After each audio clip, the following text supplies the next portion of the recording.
Imagine an empire. Not an empire of walled cities and iron armies, but a vast and complex dominion stretching for thousands of kilometers along the spine of the South American continent, the Andes Mountains. Think of the Inca Empire, or Tawantinsuyu, in the early 16th century, a civilization that, at its peak, governed millions of people, connected by an impressive road network, sophisticated administration, and an unwavering faith in the sun. It was a realm of sacred mountains, stone cities, and a social order that seemed as eternal as the snow-capped peaks. However, beneath the surface of this apparent stability, a silent effervescence began to bubble. The air was heavy with a sense of impending change, that the balance of power was about to tip irreversibly. Far from the eyes of the Inca Empire, a new and terrible omen approached the horizon, brought by ships crossing the vast ocean, carrying with them the promise of a new order and the threat of unprecedented destruction. This is not just a tale of kings and kingdoms, but the saga of a civilization at its zenith, confronted by an unknown force, and of an empire that, in its pursuit of dominion, sowed the seeds of its own tragedy. And at the center of this storm, a figure would emerge, who with his bravery, his cunning, and his tragic destiny would shape the end of an era and become the last emperor of a legendary empire. To understand the magnitude of the fall that would befall the Inca Empire, it's essential to delve into the foundations of its organization, its culture, and its faith. The Tawantinsuyu, meaning the four regions together, was a vast and centralized empire, extending across much of what is today Peru, Ecuador, Bolivia, parts of Colombia, Chile, and Argentina. Its capital, Cusco, was the navel of the world, the political and religious center of the empire. Inca society was rigidly hierarchical, with the Sapa Inca, the unique Inca, the emperor, at the top, considered a direct descendant of the sun god, Inti. Below him were the nobility, priests, administrators, and at the base, peasants and artisans. The economy was based on intensive agriculture, with terrace and irrigation systems that transformed the mountains into fertile land. Maize, potatoes, and quinoa were the main crops. The empire's organization was impressive. The Incas built a vast road network, the Capacñan, more than 40,000 kilometers long, connecting all parts of the empire, facilitating communication, trade, and troop movement. Messengers, chasquis, ran along these roads, carrying messages through a system of knots and cords, quipu, the Inca recording system.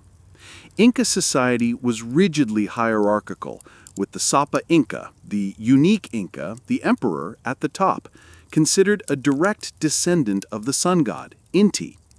Below him were the nobility, priests, administrators, and at the base, peasants and artisans.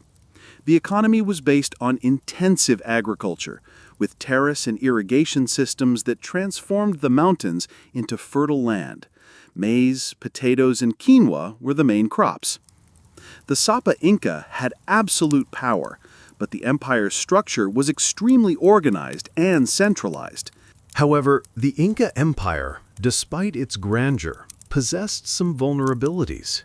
Its vast extent and the diversity of subjugated peoples, who were not always loyal to Inca rule, created internal tensions.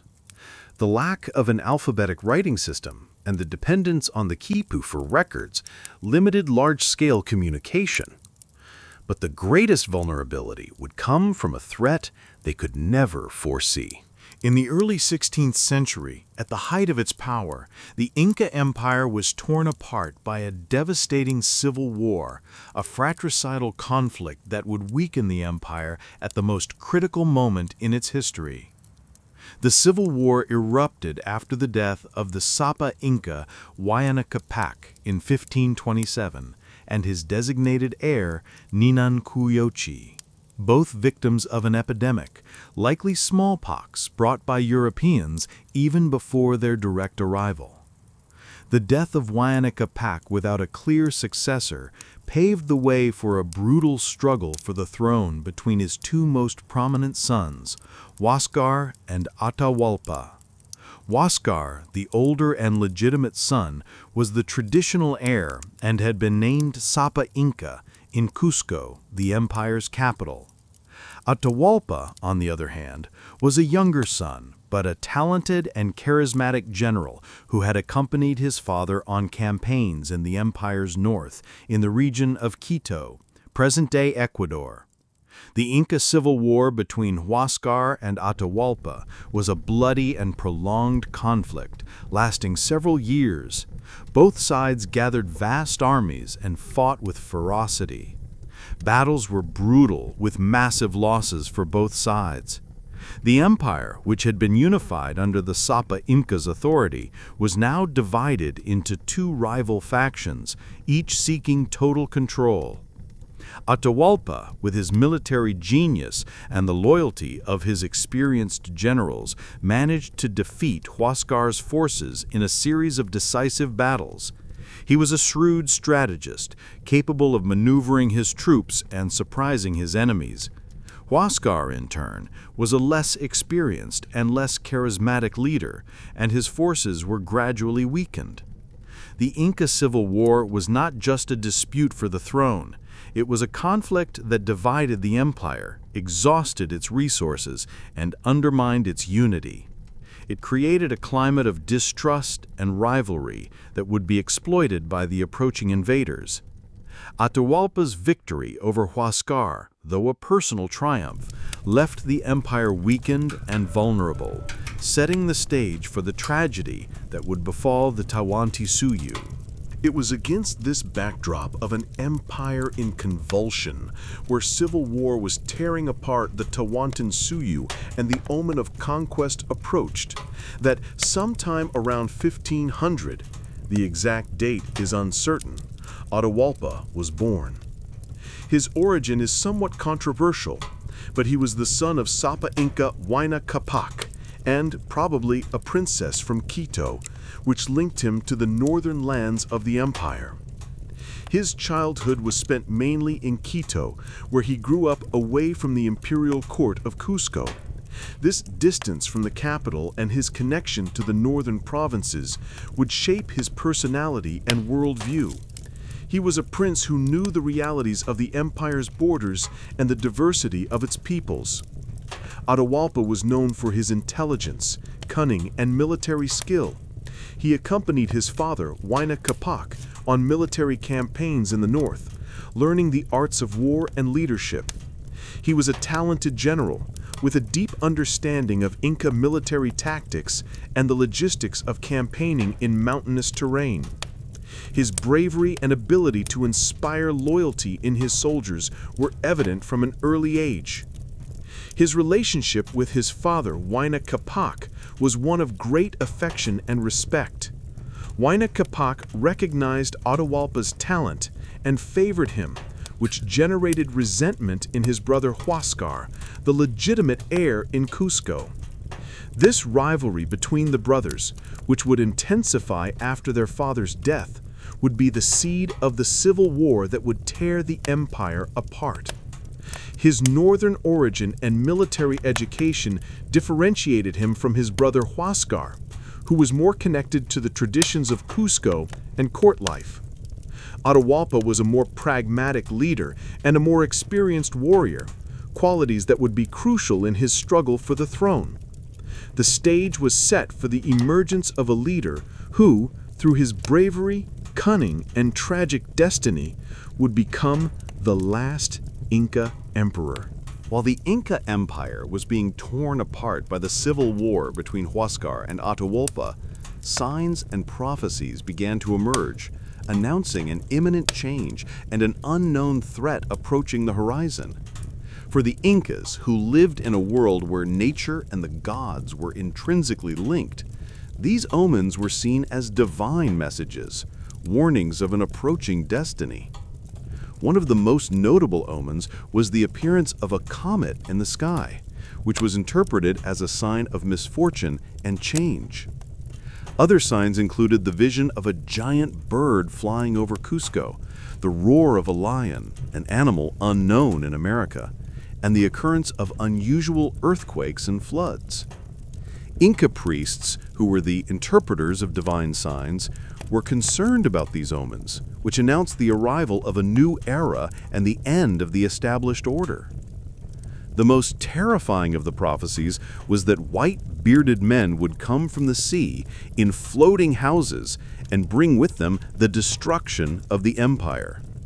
This prophecy, which had been passed down for generations, gained strength with the news of strangers arriving on the empire's coasts. The first smallpox epidemic, which swept through the Incan Empire, even before the direct arrival of the Spanish, was another terrible omen. The disease, which had been brought by Europeans to the Americas, decimated the Inca population, including Sapa Inca Huayna Capac and his designated heir Ninancuyochi.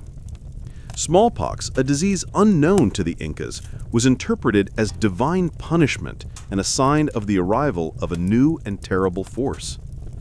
These omens and prophecies, coupled with the civil war between Huáscar and Atahualpa, created a climate of fear, uncertainty, and despair in the Incan Empire. The Incas, who had built such a magnificent empire, were now divided and vulnerable, at the mercy of forces they could not understand or control. The stage was set for the arrival of the Spanish conquistadors, and the fate of the Incan Empire was about to be sealed by an unprecedented tragedy. Atahualpa's childhood, though spent in an environment of privilege as the son of Sapa Inca Huayna Capac, was deeply shaped by life in the northern provinces of the Inca Empire, especially in Quito. Far from the traditional court of Cusco, Atahualpa was immersed in a culture that valued military skill and leadership in campaign, preparing him to become a warrior prince. From an early age, Atahualpa was trained in the arts of Inca warfare. He learned to wield the macana, a war club with a stone or metal head, the sling, the bow, and the spear with dexterity. His military education was practical, focused on physical strength, agility, and endurance, essential for campaigns in mountainous and varied terrains. He learned Inca combat tactics, the importance of discipline and obedience, and the logistics of moving large armies through the complex Andean geography. One of the most important aspects of his training was his participation in his father, Huayna Capac's military campaigns in the empire's north. Atahualpa accompanied the Sapa Inca in his conquests and in the pacification of new provinces, gaining experience in command and leading troops. He witnessed firsthand the organization of the Inca army, the effectiveness of its tactics, and the brutality of war. This early battlefield experience set him apart from his brothers and made him a talented and charismatic general. His education was not limited to military training. Atahualpa also learned about the empire's administration, the culture of subjugated peoples, and the complexity of Inca politics. He was an intelligent man, with a sharp mind and an ability to understand the realities of his time. His connection to the northern provinces and his understanding of the needs and aspirations of the peoples of that region would differentiate him from his brother, Huáscar, who was more connected to the traditions of Cusco. Atahualpa's childhood and training forged him as a military and political leader, a man who combined bravery on the battlefield with cunning and intelligence. He was being prepared for a prominent role in the empire, although destiny would lead him to a fratricidal confrontation and an encounter with a force that would forever change the fate of his people. The death of Sapa Inca Huayna Capac in 1527 and his designated heir, Ninancuyochi, without a clear successor, plunged the Inca Empire into a devastating civil war that would tear it apart at the most critical moment in its history. The fratricidal conflict between brothers Huáscar and Atahualpa was not just a dispute for the throne, it was a struggle for control of a vast and complex empire with deep regional and ideological divisions. Huáscar, the older and legitimate son, was the traditional heir and had been named Sapa Inca in Cusco, the empire's capital. He represented the traditional lineage of Cusco, the imperial nobility, and the continuity of Inca traditions. Atahualpa, on the other hand, was a younger son, but a talented and charismatic general who had accompanied his father on campaigns in the empire's north, in the region of Quito, present-day Ecuador. He represented the northern provinces and the military elite that had formed in those regions. The Inca Civil War was a bloody and prolonged conflict, lasting several years. Both sides gathered vast armies and fought with ferocity. Battles were brutal, with massive losses for both sides. The empire, which had been unified under the Sapa Inca's authority, was now divided into two rival factions, each seeking total control. Atahualpa's forces, led by experienced generals like Quizquiz and Chalcuchima, demonstrated military superiority. Atahualpa, with his tactical genius, managed to maneuver his troops and surprise his enemies. He used ambush tactics, flanking, and attrition warfare to weaken Huáscar's forces. Huáscar, in turn, was a less experienced and less charismatic leader, and his forces were gradually weakened by defeats and desertions. The Inca Civil War was not just a dispute for the throne, it was a conflict that divided the empire, exhausted its resources, and undermined its unity. It created a climate of distrust and rivalry that would be exploited by the approaching invaders. The Inca Empire, which had been so powerful, was now weakened and vulnerable, setting the stage for the tragedy that would befall the Tawantinsuyu. After years of bloody struggle, the Inca Civil War reached its climax. Atahualpa's forces, led by his victorious generals, managed to inflict a series of decisive defeats on Huáscar's army.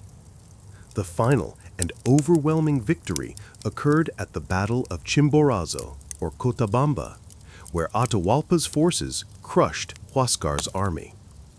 Huáscar was captured by Atahualpa's forces. His capture marked the end of the Civil War and Atahualpa's victory. He was now the undisputed Sapa Inca, the ruler of an empire that had been torn apart by war, but was now under his control. News of his victory spread quickly throughout the empire, and he was acclaimed as the new emperor. Atahualpa's victory was stained by acts of brutality. He ordered the execution of many of the generals and nobles loyal to Huáscar, seeking to eliminate any future threat to his authority. Huáscar was kept prisoner, and his fate would be sealed later in an act that would have tragic consequences for Atahualpa. His victory, though a personal triumph, left a trail of blood and resentment in the empire. Atahualpa's ascent to the imperial throne was a testament to his military genius and his relentless determination. He had overcome his brother and consolidated his power, but the empire he inherited was weakened and divided. The Civil War had exhausted the empire's resources, decimated its population, and undermined its unity.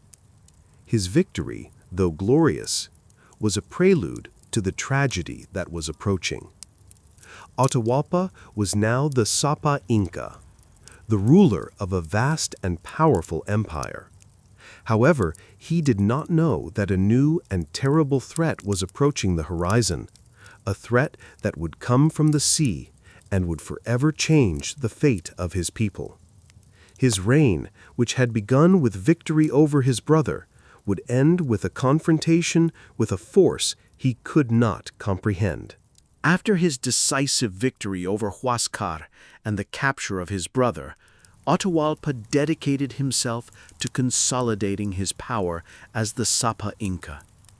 He was in Cajamarca, in the empire's north, where he had established his court and was receiving reports from his generals about the final victory.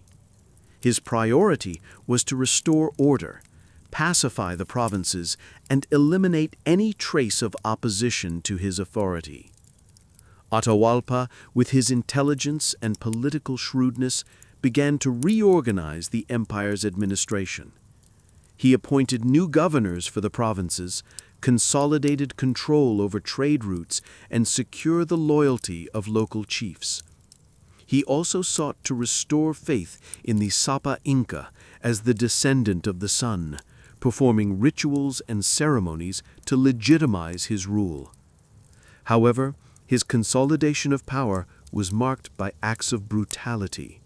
He ordered the execution of many of the nobles and generals loyal to Huáscar, seeking to eliminate any future threat to his authority. Huáscar's family was massacred, and his supporters were persecuted. This policy of terror aimed to instill fear and ensure obedience, but it also created deep resentment among the populations that had supported Huáscar. Atahualpa was at the height of his power. He had unified the empire under his leadership and was ready to govern. However, he did not know that while he was in Cajamarca, celebrating his victory and consolidating his power, a small force of strangers was approaching the horizon, bringing with them a threat he could never foresee. The meeting between Atahualpa and Francisco Pizarro on November 16, 1532 in Cajamarca was one of the most dramatic and tragic moments in history. Atahualpa arrived at the plaza of Cajamarca with thousands of his warriors, unarmed and in a ceremonial procession, seeking to impress the Spanish with his wealth and power. Pizarro, on the other hand, had prepared a trap. Father Vicente de Valverde, accompanied by an interpreter, approached Atahualpa, offering him a Bible and demanding that he convert to Christianity and submit to the King of Spain. Atahualpa, who did not understand the meaning of the Bible or the authority of the Spanish king, threw the book to the ground. This act was the pretext Pizarro needed. With a signal from Pizarro, the Spanish launched a surprise attack. Cannons fired, arquebuses roared, and Spanish cavalry charged the unarmed crowd. The Incas, caught by surprise and terrified by the firearms and horses, panicked. The massacre was brutal, and thousands of Incas were killed. Atahualpa was captured alive amidst the chaos and bloodshed. The clash of two worlds had occurred, and the fate of the Inca Empire was sealed. The encounter in Cajamarca on November 16, 1532, was not merely a diplomatic event.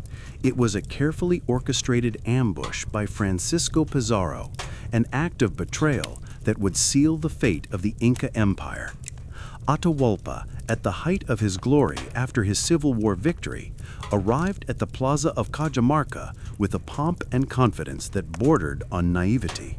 He was surrounded by thousands of his warriors, but in a gesture of peace and a demonstration of his superiority, they were unarmed, carrying only small ceremonial axes and slings. His procession was magnificent, with Atahualpa carried in a litter adorned with gold and feathers, accompanied by his nobles and a vast retinue. Pizarro, with his small force of about 168 men, had hidden his soldiers and artillery in the buildings around the plaza. His strategy was simple and brutal: capture the Inca emperor, effectively decapitating the head of the empire and disorganizing any resistance. Father Vicente de Valverde, accompanied by an interpreter, approached Atahualpa, offering him a Bible and demanding that he convert to Christianity and submit to King Charles I of Spain. The demand was absurd to Atahualpa, who did not comprehend the concept of a sacred book or the authority of a distant king. Atahualpa, in his incomprehension and perhaps in a gesture of disdain, took the Bible, put it to his ear, and hearing no voice, threw it to the ground. This act, interpreted by the Spanish as blasphemy and a refusal to submit, was the pretext Pizarro needed. With a signal from the conquistador, the cannons fired, the arquebuses roared, and the Spanish cavalry, with their gleaming armor and the thunder of hooves, attacked the unarmed crowd. The shock was overwhelming. The Incas, terrified by the deafening sounds of firearms, the sight of horses, animals unknown to them, and the ferocity of the Spanish, panicked. The plaza of Cajamarca transformed into a bloodbath. Thousands of Incas were massacred in a matter of minutes, crushed by the cavalry, cut down by arquebuses, or trampled in the chaotic flight. The slaughter was unilateral, a testament to the technological superiority and brutality of the conquistadors. In the midst of the chaos, Pizarro's primary objective was achieved. Atahualpa, who was in his litter, was pulled down and captured alive. His personal guards, who tried to protect him, were killed. The capture of the Sapa Inca, the descendant of the sun, was a devastating psychological and political blow to the Inca Empire. The clash of two worlds had occurred, and the fate of the Tawantinsuyu was sealed. The ambush in Cajamarca was not merely a military victory, it was an act of betrayal that would forever change the course of South American history. With Atahualpa captured, Francisco Pizarro held the key to the Inca Empire in his hands. The Sapa Inca, the direct descendant of the sun god, was now a prisoner in his own land, held captive in one of the buildings in Cajamarca. Pizarro, with his cunning and ambition, understood the immense value of his hostage. He did not kill him immediately. Instead, he used him as a pawn in a game of power and extortion, a strategy that had already been successful in other Spanish conquests in the New World. Atahualpa, in his imprisonment, demonstrated remarkable intelligence and cunning, despite his initial incomprehension of the nature of the Spanish. He quickly understood the insatiable thirst of the conquistadors for gold and silver. In a desperate act to secure his freedom, he made an offer that shocked even the greedy Spanish. He promised to fill one room, about 6.7 meters long by 4.8 meters wide, with gold as high as his arm could reach, and two smaller rooms with silver, all in exchange for his freedom. This offer, which seemed fantastic, was accepted by Pizarro, who saw an opportunity to obtain an incalculable fortune without having to fight for it. News of the ransom spread throughout the Inca Empire. Generals and peoples loyal to Atahualpa, desperate to free their emperor, began to gather gold and silver from all parts of the empire. Caravans of llamas laden with treasures from temples, palaces, and mines began to flow into Cajamarca.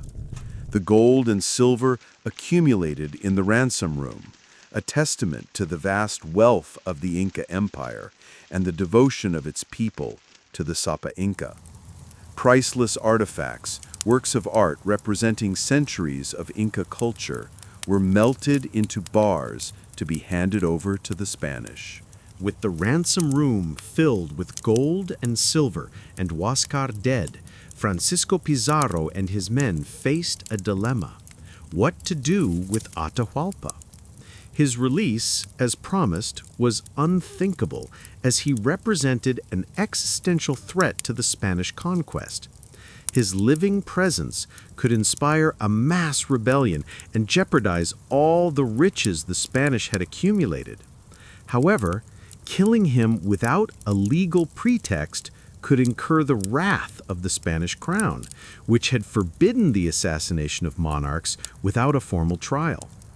To justify Atahualpa's execution, Pizarro and his advisors orchestrated a mock trial, a parody of justice aimed at legitimizing the Sapa Inca's murder. Atahualpa was accused of a series of crimes, many of them absurd and unfounded in Inca or Spanish law, reflecting the incomprehension and prejudice of the conquistadors. The accusations included polygamy and incest, for having multiple wives and marrying his sister, a common and sacred practice in Inca tradition, seen as a way to maintain the purity of the royal lineage and emulate the gods, but considered a grave sin by the Catholic Church. Idolatry, for worshipping Inca gods like Inti, the sun god, instead of the Christian god. This accusation was a way to justify the conquest in religious terms, presenting it as a crusade against heresy. Tyranny and usurpation, for having deposed and murdered his brother, Huáscar.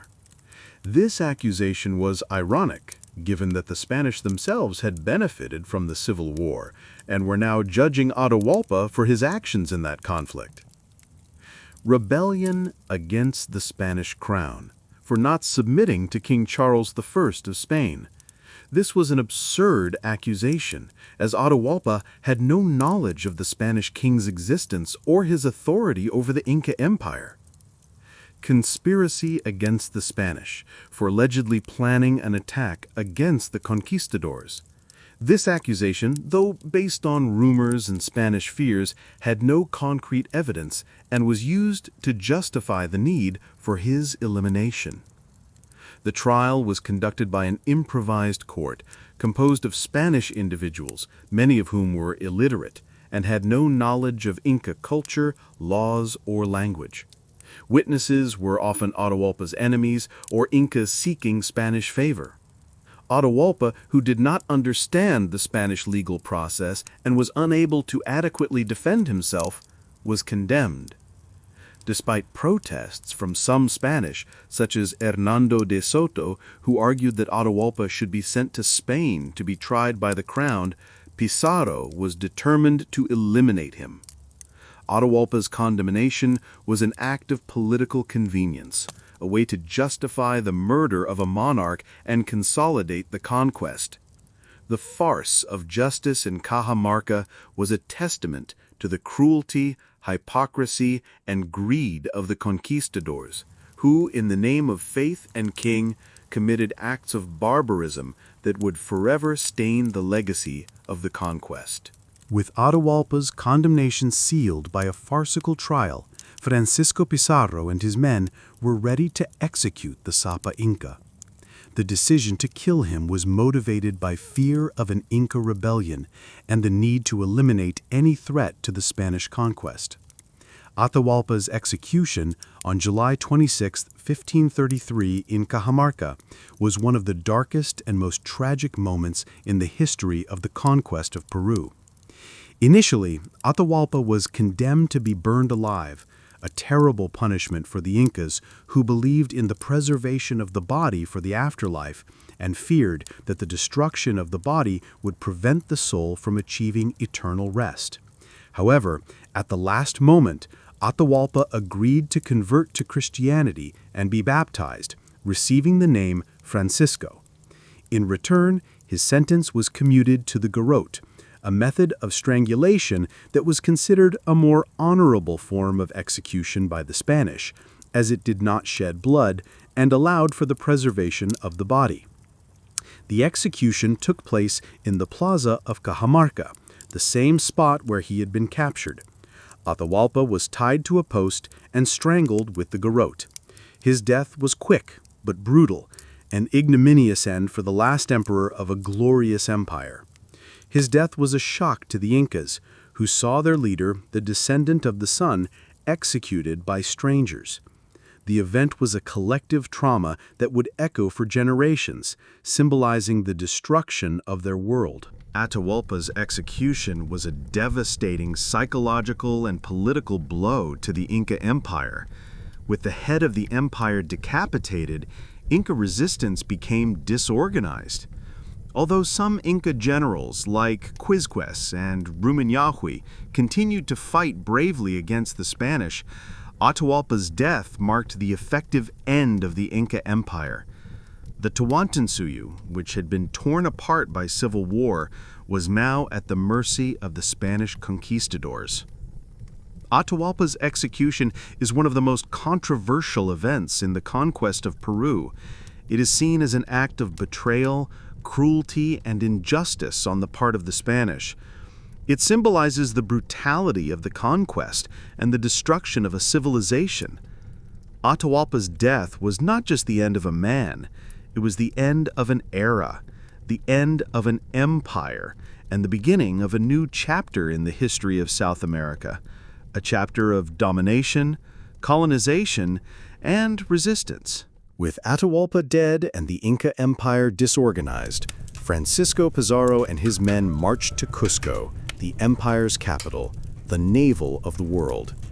Their march to Cusco was an act of conquest, but also of plunder and destruction.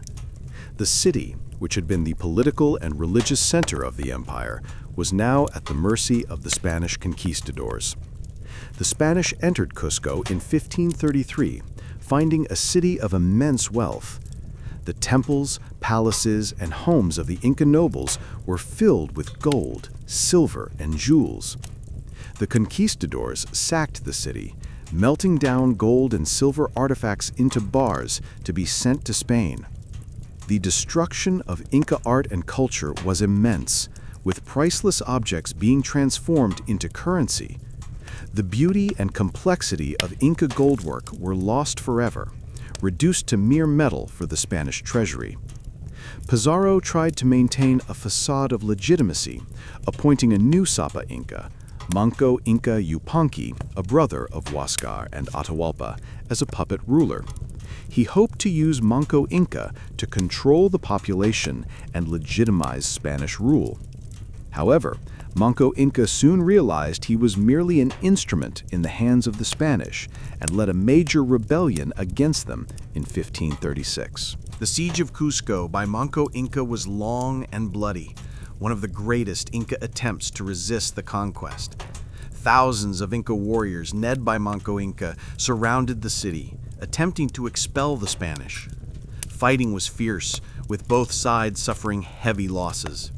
However, the Spanish, with their technological superiority, firearms, horses, armor, and siege tactics, managed to resist and eventually defeat the rebellion.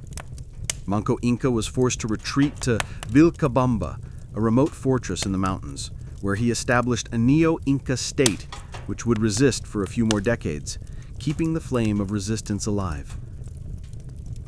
The fall of Cusco and the defeat of Manco Inca's rebellion marked the effective end of the Inca Empire. The Tawantinsuyu, which had been such a powerful empire, was now under Spanish rule. Its vast wealth was drained to Spain, and its population was subjected to colonization, exploitation, and cultural assimilation. Inca society was dismantled, and its people were forced to work in mines and on encomiendas. The end of the Inca Empire was a tragedy of epic proportions, a testament to the brutality of the conquest and the destruction of a civilization. Its fall was swift and devastating, a clash of two worlds that resulted in the annihilation of a millennia-old culture. The legacy of Atahualpa and the Inca Empire would be one of resistance, suffering, and a memory of lost glory, but also of a cultural heritage that, despite everything, would survive and continue to influence the identity of the Andean peoples. Atahualpa, the name that echoes with the grandeur of an empire and the tragedy of its fall. The last Sapa Inca, the ruler who, at the height of his power, was confronted by an unknown force and succumbed to unprecedented betrayal. His legacy is immense and complex, a tapestry rich in glory, suffering, and symbolism that endures to this day. For the Incas and their descendants, Atahualpa is a central figure in collective memory, the last link to a glorious past, and the personification of resistance against the conquest. He is remembered as a courageous leader, a cunning warrior who fought to defend his empire, even in the face of a threat he could not comprehend. His brutal and unjust death is a symbol of the violence and destruction that the Spanish conquest brought to the Andean civilizations. However, Atahualpa's figure is also marked by contradictions. His ascent to the throne was stained by the civil war against his brother Huáscar, a conflict that weakened the empire at its most critical moment. His underestimation of the Spanish and his inability to understand their thirst for gold and power were factors that contributed to his own downfall. He was a leader of his time, with the virtues and flaws of his era, but his destiny was sealed by a clash of worlds he could not foresee. His image, though often idealized, is a reminder of history's complexity and the difficulty of judging past figures through present-day eyes. Atahualpa is a symbol of indigenous resistance, the struggle for self-determination, and the memory of an empire that, though it fell, continues to live in the culture and identity of the Andean peoples. The conquest of the Inca Empire by the Spanish, symbolized by Atahualpa's fall, had a devastating and transformative impact on South America. It was an event that marked the end of a millennia-old civilization and the beginning of a new era of domination and colonization. The destruction was massive. The vast wealth of the Inca Empire, accumulated over centuries, was plundered and sent to Spain, financing the colonial empire. Priceless gold and silver artifacts were melted into bars, and Inca art and culture were brutally suppressed. Temples were demolished, and their stones used to build churches and colonial buildings. Colonization imposed a new social, political, and economic order. Inca society was dismantled, and its people were subjected to exploitation and cultural assimilation. Indigenous peoples were forced to work in silver mines like Potosí under inhumane conditions and on encomiendas, a system of forced labor. The indigenous population was decimated by diseases brought by Europeans, such as smallpox, and by the violence of the conquest. However, the conquest also generated continuous resistance.